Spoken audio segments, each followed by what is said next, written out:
Merci de rester sur la CRTV. Bienvenue aux 12h. Bonjour Ainette Oussali. Good afternoon, Cathy Tulu. The headlines. Politicians, religious leaders and artists condemn calls for a protest march by the MRC, saying they stand for a united Cameroon. Over 150 exhibitors from across the country will, from Tuesday, September 22, pitch their tents at the esplanade of the Yaoundé Sports Complex for the 9th edition of the Cameroon Government Exhibition Forum, SAGO. With our guests, we talk about the peculiarities of this edition. And are you a lover of pastries? Well, join us in this edition as we bring to you the making of the most savory pastries in Yaoundé. A development of these stories and more in the next 30 minutes.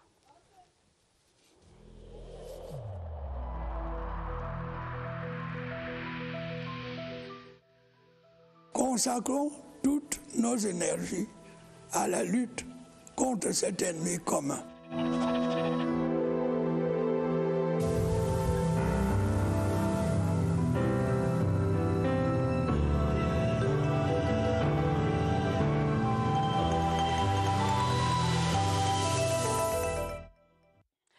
Bonjour à tous. Ouvrons ce journal par le Salon de l'action gouvernementale, le SAGO, qui ouvre ses portes mardi prochain, 22 septembre. À 48 heures de l'événement, le comité d'organisation était face à la presse pour définir les contours de l'organisation. Le point des préparatifs avec Daoud Mouliom. Dernier week-end avant le kick-off événementiel. Le point des préparatifs du SAGO se fait avec la presse. Première étape, exposés et échanges sur les thèmes et modalités pratiques de la 9e édition. Pour confronter les dires aux faits, une visite guidée permet d'inspecter le site pièce par pièce. La qualité et la quantité des installations logistiques rassurent. C'est un événement qui débute dans quelques jours. Il est important que la presse touche du doigt l'état des préparatifs de l'événement. Au-delà de l'état des préparatifs, il fallait également apprécier toutes les commodités qui ont été prévues pour que les exposants et les visiteurs soient à l'aise. Le 9e SAGO est une édition sous Covid-19. Dispositions barrières obligent. Systématiquement à l'entrée, tous les visiteurs seront désinfectés. Nous avons un service qui va désinfecter les stands d'exposition tous les soirs. Ceux qui viendront au SAGO, bien évidemment, nous allons exiger qu'ils aient un masque de protection. Des innovations viendront renforcer l'attractivité sur le site. L'organisation sur le site, un secteur, c'est une innovation chez nous. Et deuxième innovation, c'est le fait de porter un secteur, le présenter au public sous toutes ses déclinaisons. Le SAGO 2020, c'est 4 jours, plus de 150 exposants et 10 conférences. Membres du gouvernement, ambassadeurs et directeurs généraux sont comptés parmi les 70 000 visiteurs ex-comptés. Organizers of the Cameroon Government Exhibition Forum, SAGO, say everything is almost set for the 9th edition of the Exhibition Forum to kick off on September 22, 2020. The program manager, Patrice Asiga-Eyene, was speaking to the press Friday in Yaoundé. This year's edition, which will bring together over 150 exhibitors from across Cameroon, will be held at the Yaoundé Sports Complex. Clarence Gay attended the press briefing for the midday news. The meeting between media men and women and the organizers of this year's government exhibition fair, SAGO, was held in the conference hall at the Yaoundé Multipurpose Sports Complex. Before the press, the coordinator of the fair, Patrice Asiga-Eyene, enlightened the media about the level of preparedness this far and assured them that all will be set before the D-Day. He said this year's edition of SAGO is peculiar as compared to previous editions. Over 150 exhibitors will be taking part, over 30 members of government, 15 ambassadors, 25 directors general are invited to visit the various stands. The enterprises to take part in the event include, among others, public institutions, public and para-public companies, and multinationals. Though it will be holding within the context of the coronavirus pandemic, all necessary measures to contain the spread of the disease have not been left out. There will be free distribution of face masks to participants, a good number of wash hand stations, a proper disinfection of the various exhibition stands and other spaces. The 9th edition of SAGO will run from September 22 to 25, 2020, under the theme Improving Services Provided to Users of Public Services in Cameroon. The opening ceremony will be chaired by the Minister of Communication, René Emmanuel Sadi, in the company of other government officials. Et nous recevons ce dimanche, dans ce 12h, le chef du projet SAGO, Patrice Assigayemi. Bonjour. Bonjour madame, bonjour également à tous les fidèles téléspectateurs de la CRTV. Alors bienvenue, le salon de l'action gouvernementale, nous l'avons dit, ouvre ses portes mardi prochain, le 22 septembre prochain. C'est donc une plateforme qui met en vitrine l'action gouvernementale. Mais on aimerait savoir d'entrée de jeu, quels sont ces axes que vous voulez améliorer à travers le SAGO? Eh bien, merci déjà madame. Il faut dire que le SAGO est cette plateforme lancée en 2012 pour justement accompagner les pouvoirs publics dans le cadre de la vulgarisation des politiques publiques, parce qu'on s'était rendu compte que les politiques publiques étaient mises en place mais n'étaient pas suffisamment vulgarisées, parce qu'en fait les politiques publiques sont en quelque sorte la déclinaison de la vision du président de la République, et pour que cette vision soit mise en œuvre, il faut bien que les populations s'approprient d'abord les politiques publiques, et cela passe par la communication qui, il faut le rappeler, est un pilier essentiel de la gouvernance. Eh bien, nous avons donc pensé à mettre en place cette plateforme qu'on appelle SAGO, qui justement met en interaction les gouvernants et les gouvernés dans l'optique d'échanger sur les affaires publiques, dans l'optique aussi pour les populations de pouvoir faire des suggestions au gouvernement pour que ce dernier puisse réajuster les politiques publiques qui sont mises en place pour améliorer leurs conditions de vie. Il faut également dire que nous avons un autre volet qui est celui du secteur privé, parce que le secteur privé y participe également, parce que c'est une plateforme qui mobilise minimum 70 000 personnes chaque année, et donc c'est important pour se faire des contacts, c'est important pour échanger, c'est surtout important parce que le secteur privé accompagne le gouvernement dans le cadre de la mise en œuvre de ces politiques publiques à travers des prestations de services, à travers un certain nombre d'actions qui sont menées, et l'événement se décline sous 3 articulations principales, notamment des conférences. Il y a une exposition telle qu'on vient de le voir dans le reportage, et des rencontres parlant des conférences, elles seront toutes retransmises en direct sur la chaîne d'information. En tout cas, on aura l'occasion d'en parler sur nos différentes plateforme de CRTV et CRTV News. Alors ça fait 9 ans que ça dure, cet événement, avec à chaque occasion les mêmes orientations. Quel est finalement l'impact du SAGO? Eh bien l'impact, il faut dire que pour parler d'impact, nous allons plutôt interpréter les indicateurs. C'est un événement qui a été lancé en 2012, comme je viens de le souligner. En 2012, nous avons débuté avec 5 exposants. Aujourd'hui, nous avons un peu plus de 150 exposants. En termes de visiteurs, nous mobilisons minimum 70 000 personnes chaque année. Mais concrètement, qu'est-ce qui a changé entre 2019 et 2020? Et 2012, j'en viens, madame, pour dire que lorsque vous interprétez ces chiffres, ça prouve qu'il y a un intérêt.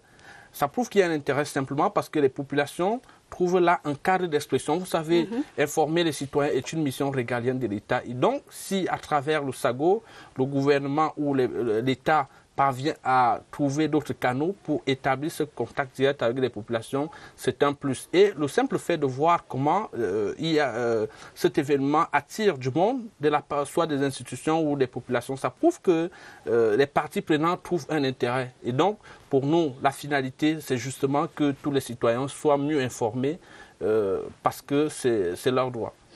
Alors, vous marquez un temps d'arrêt cette année sur l'amélioration des prestations rendues aux usagers des services publics au Cameroun. Comment concrètement le SAGO va adresser cela? Eh bien, amélioration des prestations rendues aux usagers des services publics au Cameroun. Le comité d'organisation compte organiser des conférences, c'est-à-dire il faut que cela soit décliné sous forme de conférences. De manière concrète, vous aurez par exemple le contrôle supérieur de l'État qui va organiser une conférence dans ce sens. Le secteur des transports que nous mettrons en vitrine cette année va également s'exprimer. Vous avez le ministère de l'Emploi et de la Formation professionnelle, le porte-nombre de doigt là sur les mutations qui sont opérées en son sein et bien d'autres structures. Donc ça va se décliner, comme je l'ai indiqué tout à l'heure, à travers des conférences et des rencontres. Donc voilà globalement. Mais la thématique en elle-même, ce qui a motivé le choix de cette thématique, parce qu'il était important quand même que les citoyens qui ont l'expérience, qui vivent l'expérience du service public viennent la partager, qu'elle soit bonne ou mauvaise, pour réorienter la façon de servir les usagers des services publics qui sont non seulement usagers, mais qui sont également des clients du service public ou de l'État. Pourquoi vous parlez de service public, mais vous n'êtes pas en partenariat avec le ministère de la fonction publique? Le ministère de la fonction publique, on n'est pas en partenariat, je ne pense pas. Le SAGO est une plateforme, comme je dis, donc le ministère de la fonction publique a plusieurs canaux d'expression ou des plateformes d'expression. Alors, si le ministère de la fonction publique n'a pas choisi de s'exprimer sur la plateforme SAGO, c'est un choix, mais le service public ne se résume pas au niveau du ministère de la fonction publique, parce que l'État a ce qu'on appelle les bras séculiers. Si vous prenez par exemple le cas d'un ministère comme le ministère des Transports, qui a des bras séculiers à travers le porte-nombre de Douala, vous avez l'APN et d'autres structures qui permettent justement de matérialiser les politiques publiques dans ce secteur-là. Vous voyez, le ministère de la fonction publique, oui, parle de l'amélioration de la performance de l'administration publique, c'est bien, mais il faudrait que le ministère de la fonction publique vienne aussi dans les plateformes comme les nôtres pour justement toucher ou rencontrer directement les parties prenantes ou les destinataires de son message. En tout cas, l'événement se déroule cette année dans un contexte particulier marqué par le Covid-19. Quelle sera donc la particularité cette année? La particularité, c'est que nous allons imposer le respect des mesures barrières à travers le port du masque. Nous-mêmes, au niveau de l'organisation, nous avons pris des dispositions pour apporter les masques de protection auprès de tous nos parties prenantes, c'est-à-dire tous les exposants et puis les conférenciers auront ces kits de protection. Il y a une entreprise qui va nous accompagner dans le cadre de la désinfection systématique de tous les visiteurs. Donc voilà. Patrice Assigayene, merci beaucoup. C'est moi qui vous remercie et je donne rendez-vous à tous les téléspectateurs à partir de mardi, mardi 22 septembre, du côté du Palais des Sports de Yaoundé. L'entrée libre et gratuite pour tous. Nous précisons que vous êtes le chef de projet du Salon de l'action gouvernementale. Salut. Artists in Yaoundé have distanced themselves from calls to insurrection, insisting that they stand for a Cameroon that respects Republican values and ideologies. The artists made a declaration yesterday in Yaoundé, as we hear in the following report by Emmanuel Avemwe. They are using their voices today not to entertain but to push forward a salient message, that of the respect of Republican values in a country they owe all to. It's honor they have sung. A fatherland dear to them are not ready to see this bruise through insurrection. Musicians in Yaoundé have refused to be mute. With our instruments, with our voices, with whatsoever we can use, as an artist we use it to promote peace. He who says peace says unity. Turning their backs on calls for violence in Cameroon, yes, but more so inviting Cameroonians to stand for peace. All we want is peace, and we want to invite all our brothers and sisters to go for that which is peaceful, because we understand the importance of a peaceful environment that can permit you to develop yourself. It is very important for our people to live in together in peace, one love. In a declaration, these singers, songwriters, producers and musical promoters in Yaoundé have chosen to stand on the right side of history by preaching peace, representing peace and standing for peace. Religious leaders in Cameroon have equally condemned calls by some individuals and political parties for an uprising in the country, saying all power and authority comes from God. More with Kilian Dandifon. Disobedience to state institutions is not only unlawful, but also against divine order. What I can say is to call upon every citizen, every believer, not to obey to disorder, to obey to the will of God, to obey to divine law by making peace. Christians are instructed on the obedience of authority in Paul's letters to the Romans. Romans chapter 13, It's very clear to me that all subjects should respect the authority, that everybody should be obedient to the government. Religious leaders see the danger of insurrectional gathering at the moment beyond doctrines of faith. Almighty God Himself is peace. From Him comes peace. Politically, the country is seriously hungry and thirsty for peace. From the social perspective, I think that the circumstances in which we are now does not really favor an insurrection or a march. We are still inside COVID-19. God at His time solves all problems. Le front contre l'insurrection se poursuit avec l'entrée en scène des artistes. In this connection, we should avoid stigmatizing.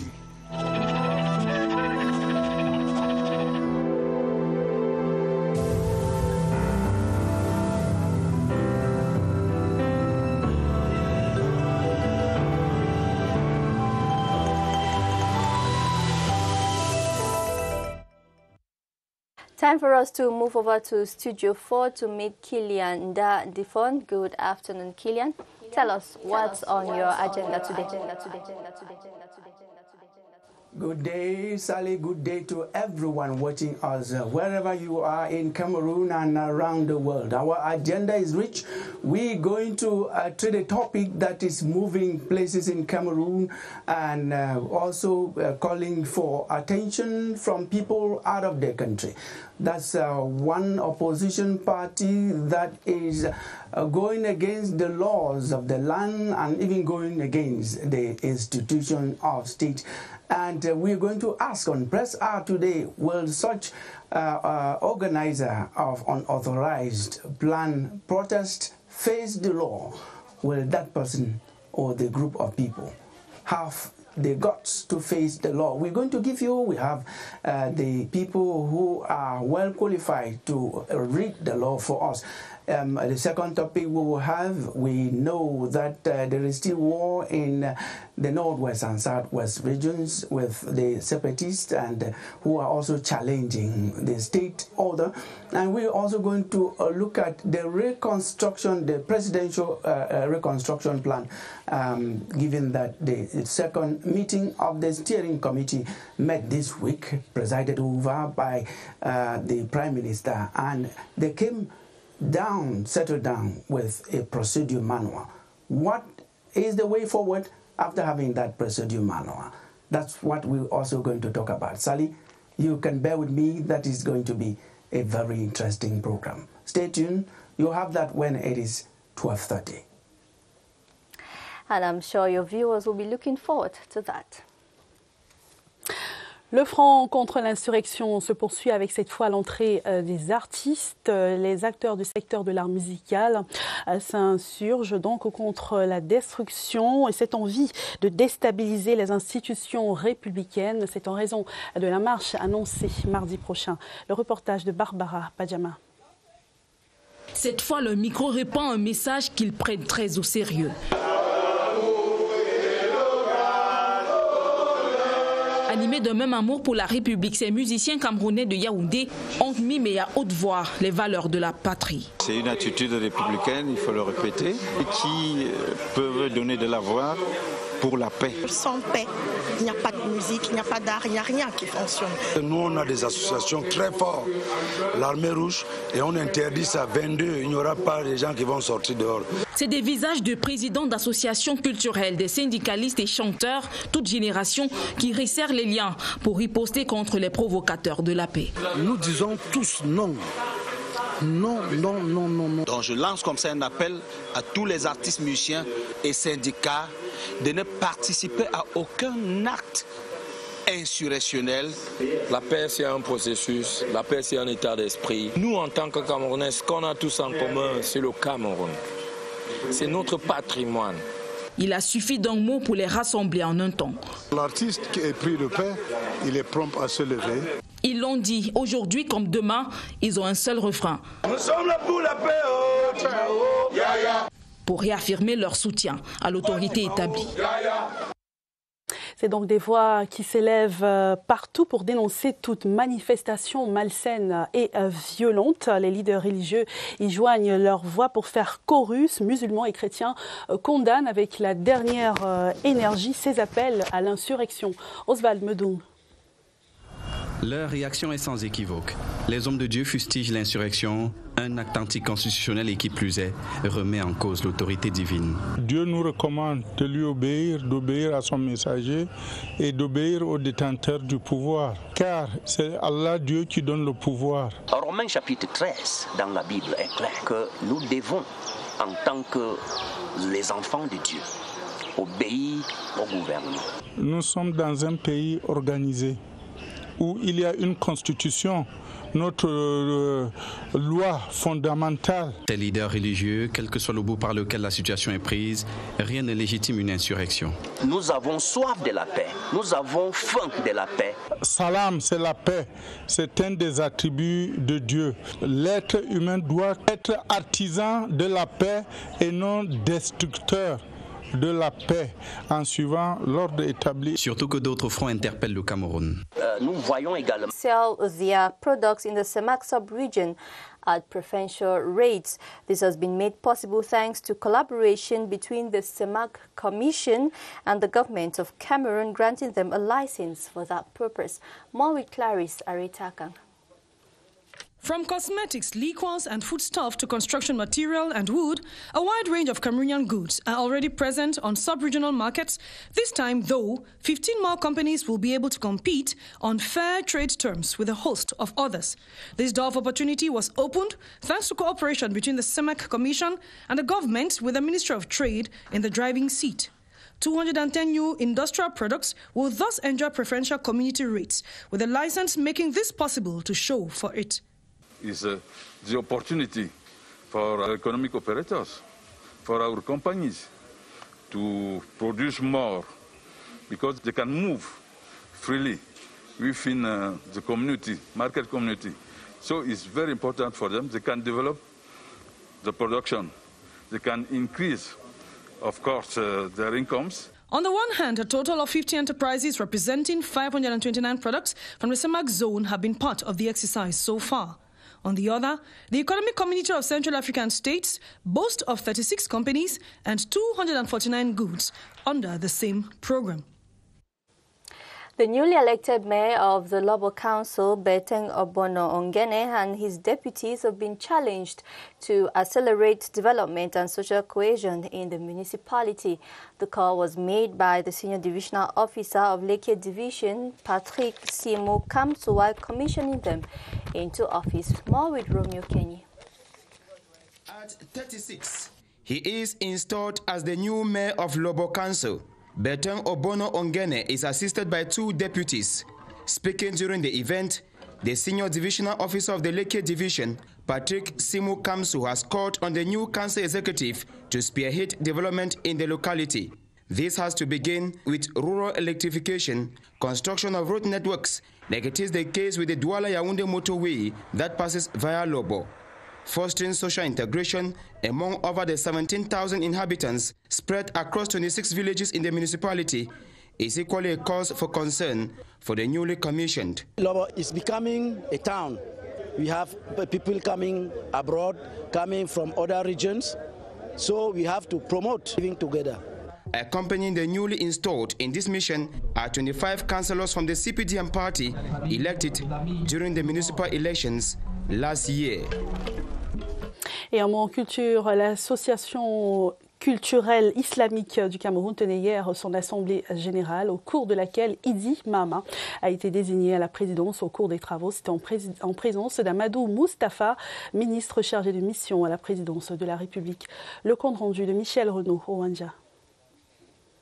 Des quatre coins de la République prendre part à l'assemblée générale de leur association. Les assises de l'Association culturelle islamique du Cameroun ont permis aux membres de revisiter leurs actions. Il faudrait que la SIC reprenne en main l'encadrement de ses membres qui sont affiliés à la SIC. D'ailleurs, un nouveau bureau d'un mandat de 4 ans a été mis sur pied avec comme président Idi Mama, 67 ans. Les membres, les dignitaires musulmans et religieux présents ont par la même occasion dit non aux appels à l'insurrection lancés par un parti d'opposition. Faire la paix. Je prie Dieu que tous les musulmans se réunissent, qu'on fait la paix, parce que vous savez le Cameroun, le contexte aujourd'hui, je vais attirer l'attention de tous les musulmans, tous ceux qui, de loin et de près, viennent contribuer. En termes de projet et de vision, les assises de Yaoundé ouvrent une nouvelle ère à l'association.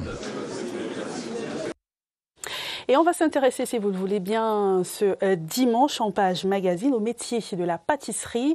Le monument de la réunification de Yaoundé doit accueillir du 24 au 26 septembre prochain la foire d'orientation et de formation aux métiers d'avenir avec en toile de fond les métiers de la bouche. Allons les découvrir avec Karine et Evina. Wedding cake, glace, fontaines de chocolat et autres gâteries sont de véritables gourmandises que confectionnent au quotidien glaciers, chocolatiers, confissiers, aides-pâtissiers, pâtissiers touriers et autres assistants. Une pléthore de métiers, emplois qui demandent une professionnalisation de pointe pour ce résultat. Le goût de ça, quand je suis avec toi. Nous avons pensé associer notre voix à celle des pouvoirs publics pour ensemble juguler le problème de l'orientation et des formations professionnelles au Cameroun. Durant 3 jours, l'esplanade du monument de la réunification va accueillir ces chirurgiens du beurre et de la farine qui vont rivaliser d'adresse dans la promotion de leur savoir-faire. L'objectif visé à travers l'initiative Projet Fofoma sont l'orientation des jeunes, la formation professionnelle et l'autonomisation des jeunes en matière de l'emploi au Cameroun. Au terme de ce premier rendez-vous du donner et du recevoir, les 3 meilleurs micro-projets recevront un accompagnement pour leur implémentation. And it is with those mouth-watering images that we come to the end of our midday bilingual newscast. Katia and I will be with you again next weekend. Do have a wonderful week. C'est toi, c'est pas toi.